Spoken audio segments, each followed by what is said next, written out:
Merci Père Bernard de me donner cette parole. Vous m'avez interpellé tout à l'heure en me disant, voilà, quelques minutes pour vous parler de cette situation.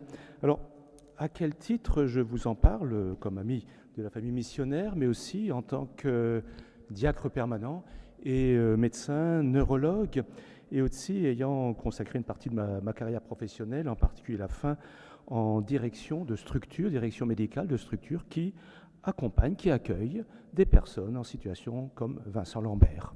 Donc, pour moi, finalement, ce fut mon pain quotidien jusqu'à une activité professionnelle qui s'est arrêtée sur le plan opérationnel il y a 2 ans. Mais je suis toujours président d'un comité d'éthique de cette structure qui est une des plus importantes d'Alsace.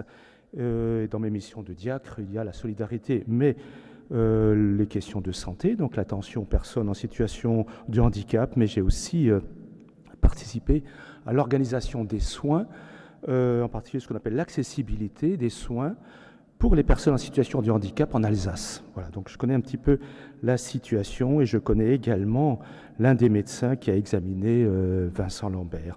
Alors, je voudrais élargir un petit peu ce propos pendant quelques minutes, d'abord en regardant l'homme souffrant. C'est ça la question finalement, c'est cet homme, cette femme, c'est cet homme souffrant, comment le regardons-nous? Et je suis tout à fait en résonance, nous le sommes tous probablement, avec ce qui a été dit à l'instant, avec le pape et Saint Jean-Paul II. En regardant, moi j'ai 2 images pour Saint Jean-Paul II, l'image de cet homme brillant, jeune, mais également, et c'est d'ailleurs sur le document que nous avons, effectivement, Jean-Paul II, comme a été dit quand il était à Lourdes, mais effectivement, à la fin de sa vie. Est-ce que, et même j'ai appris, je ne savais pas qu'il avait une trachéotomie, est-ce que finalement, Jean-Paul II, on aurait dû l'euthanasier?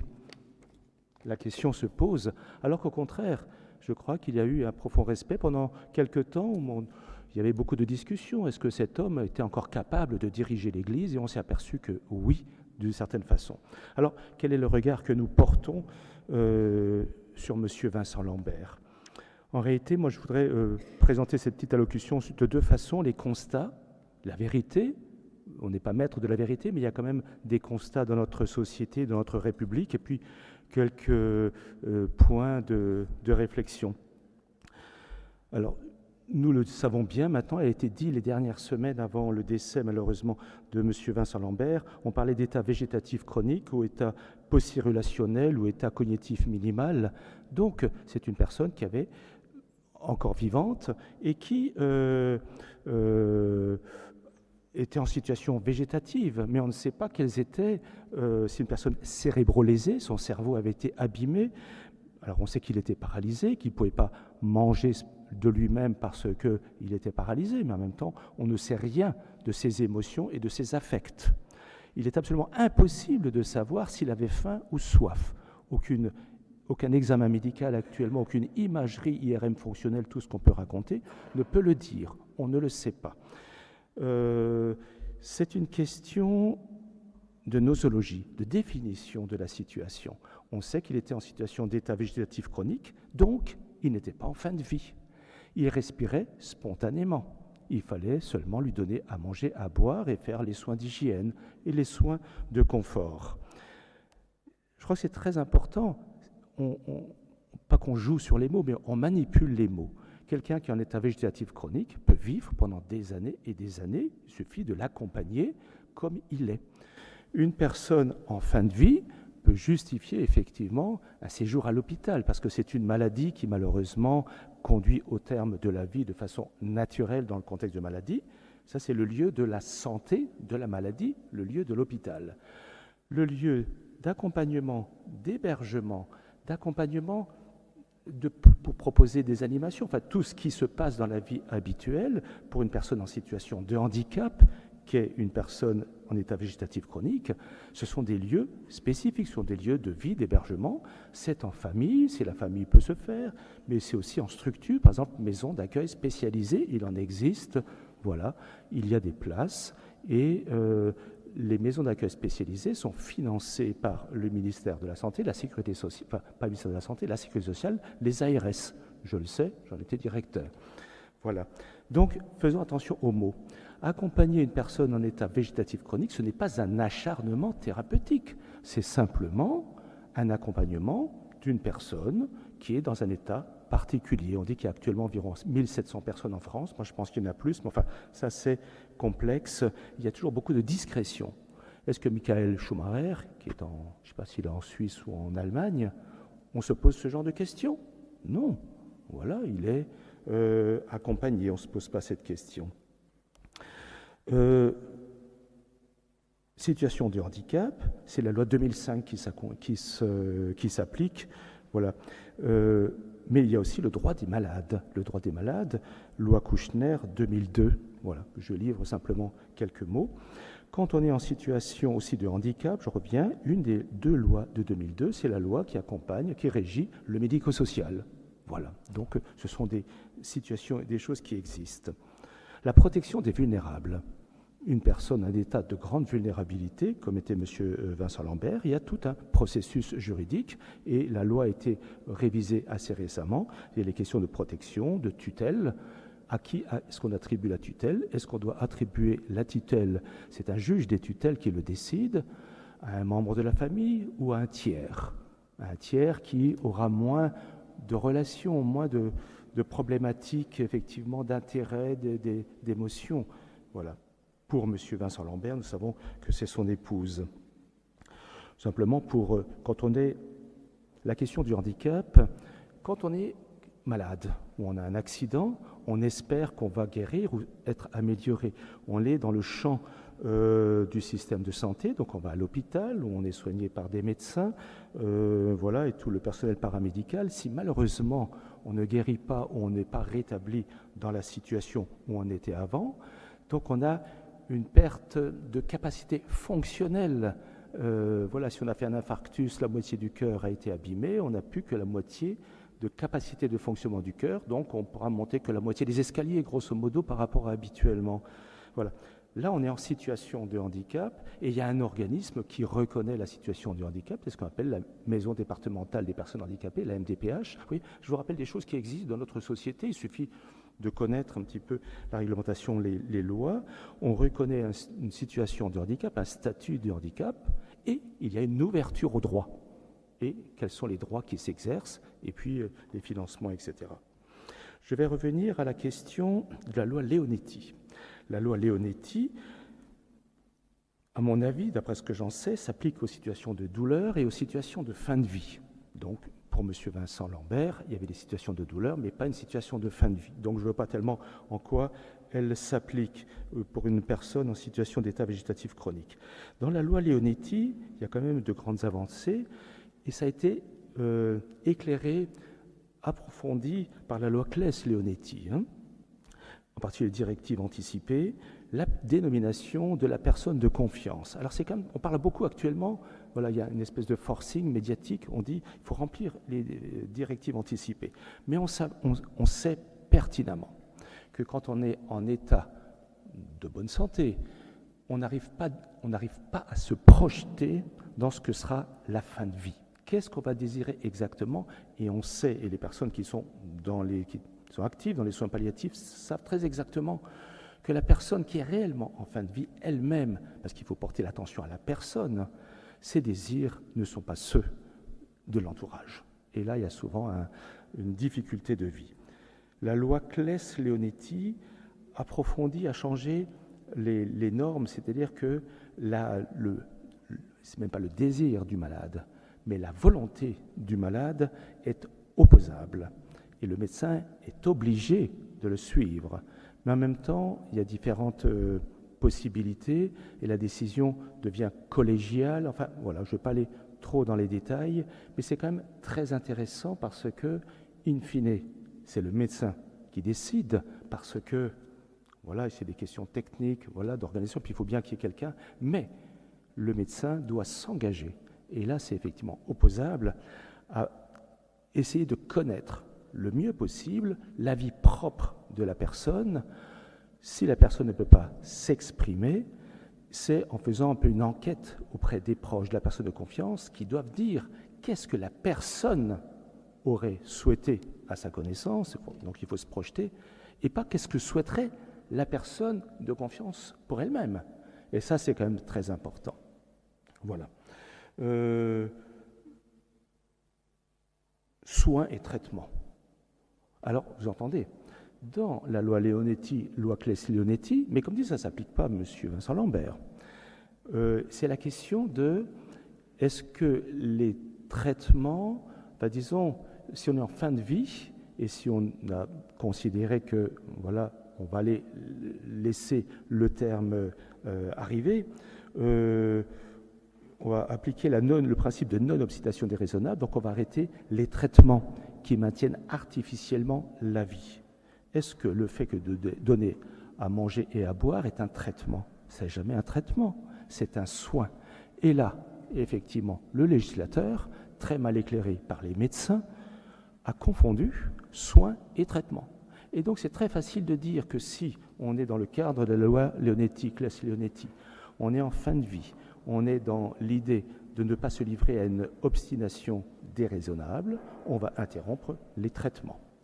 Si on interrompt les traitements, il y a une souffrance.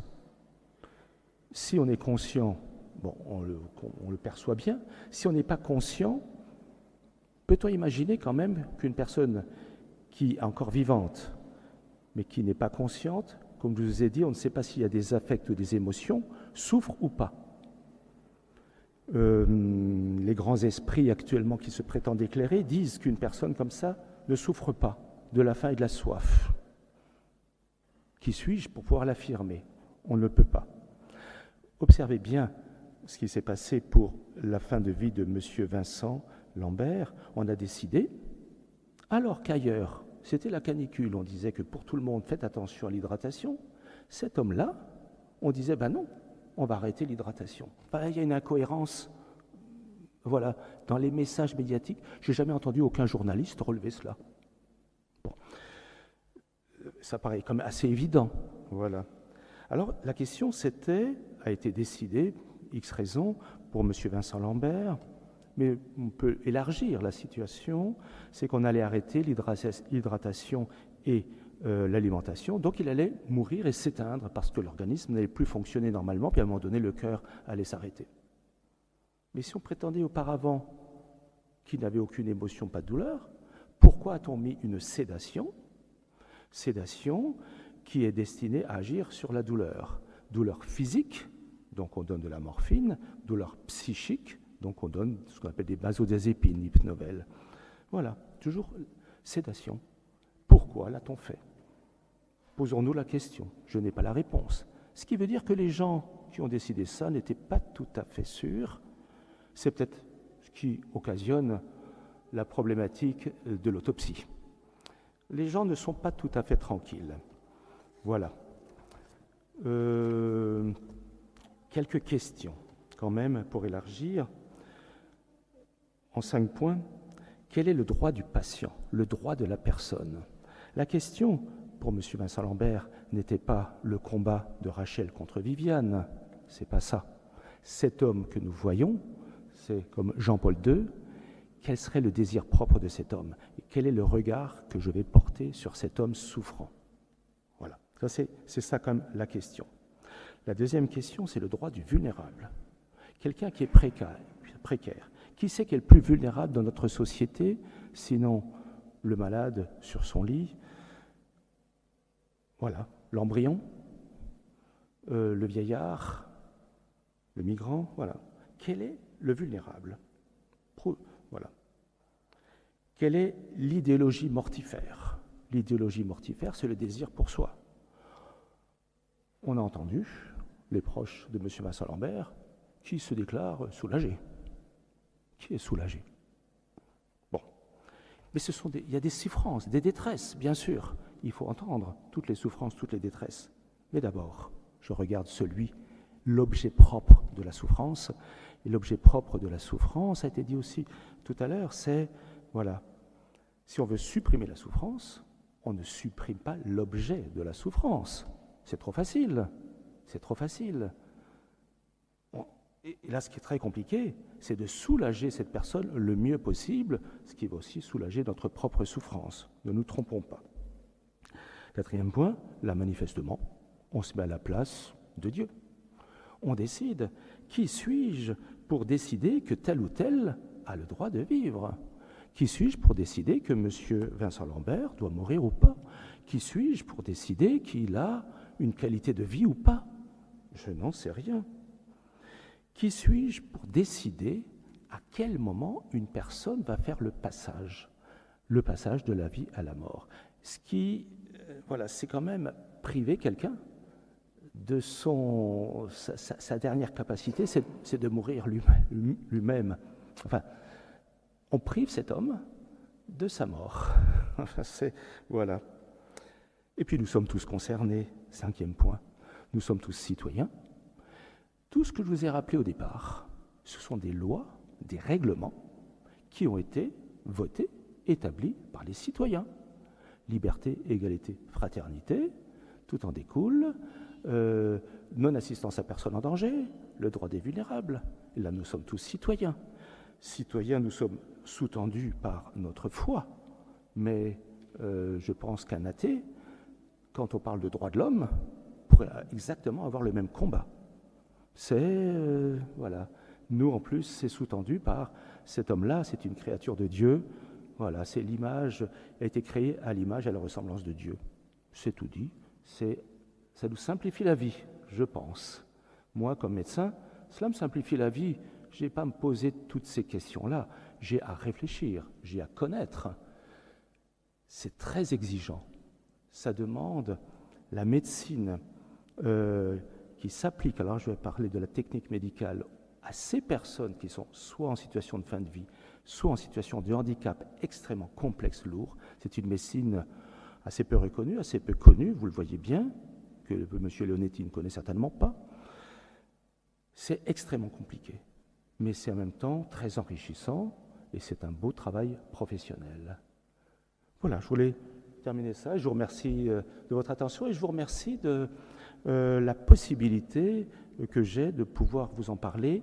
C'est finalement, moi, en tant que diacre médecin, curieusement, alors qu'on connaît, je suis un des médecins peut-être en France qui connaît bien cela, je suis assez peu sollicité. Il y a peut-être des raisons.